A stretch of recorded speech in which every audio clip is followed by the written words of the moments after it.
All right, on today's episode of Python Papi, we're back inside our small contracts project. Let's have a look at what we're going to be going over today. Now, today we are going to finish up this module here, this message.sender. So let's dive right in. Yesterday we implemented the send function that's actually going to check and see if the sender of the funds belongs to the owner of the contract. We actually implemented that right here. You see here we asserted that the message.value self.owner equals message.sender. So you're going to set the owner of the contract to the account that deployed it. That means when we withdraw funds from the contract, it's going to go to that person or the owner of the contract. So let's move down, do some light reading. So now what we can do is withdraw function. We can add another assert statement to check if the caller is the owner of the contract. Let's implement this logic. We implemented this yesterday. You can see this is what we implemented. The assert message.sender equals self.owner.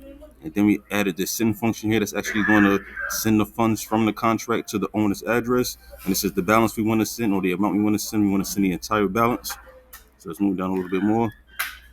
So here we are asserting that the caller of the withdraw function is the owner of the contract.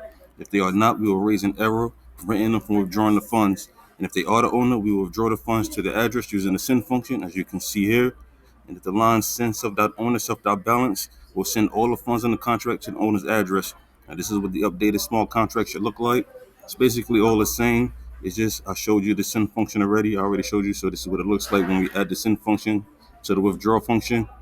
That's basically what we did there to implement that. Now note this line of function or this withdraw function, assert message.sender, is crucial for security. It ensures that only the owner of the contract can withdraw funds from this contract.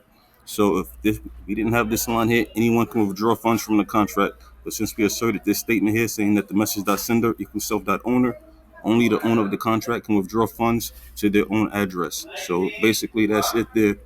And that's actually the end of this module, the message.sender. So we are going to wrap it up today. Tomorrow we will start a new module. It's going to be a sending ETH from a contract. So you look out for that. But of course, I will keep you posted every step of the way. For now, it's the Python Poppy. You guys stay Gucci.